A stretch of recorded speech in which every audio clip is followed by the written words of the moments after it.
Magandang umaga po sa inyo lahat, sa mga kababayan natin sa Malabon, sa mga tindero, mga tindera, sa mga magulang na may mga anak na nagtatrabaho, sa mga may asawang naglilingkod sa pribadong sektor.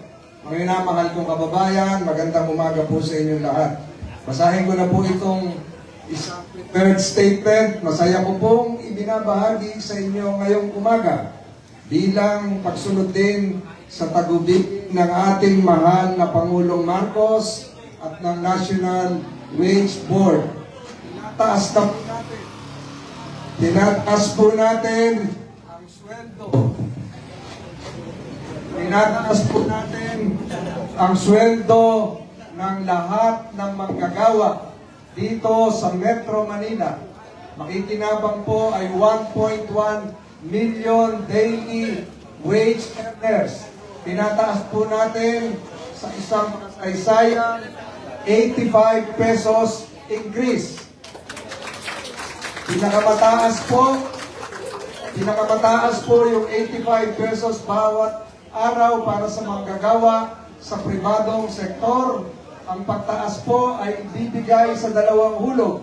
60 pesos effective July 19, 2026 at 25 pesos sa Enero 2027. Kapag ganap nang naipatupad ang lahat ng hulog, ang daily minimum wage sa Metro Manila ay aakyat mula 695 pesos tungo sa 780 pesos per day para sa non-agricultural sector.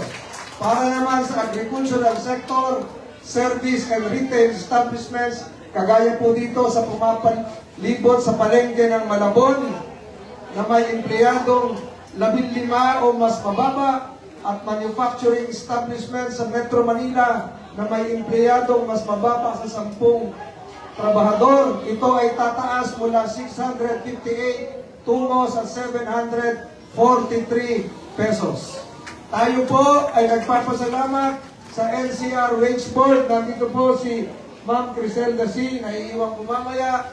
Tayo po ay nagpapasalamat din sa pag-unawa at pagsuporta ng mga employers ng management group. Ito po ay makasaysayan, ito po ay mas mataas sa 50 pesos hike noong nakaraang taon. At ang makikinabang, kagaya na nabanggit ko kanina, ay 1.1 million minimum wage earners sa Metro Manila. Meron ding 1.9 million full-time workers na kumikita na higit sa minimum wage na maaari ding makinabang sa pamamagitan ng tinatawag na wage adjustment o distortion.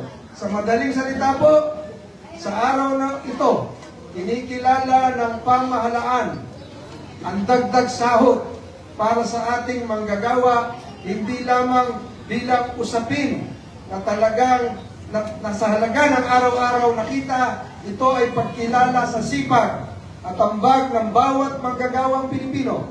Patuloy po natin isusulong ang isang makatarungan, napapanahon at balanseng mga patakaran para sa dignidad sa trabaho, patas na sahod at matatag na kinabukasan ng bawat mamamayang Pilipino.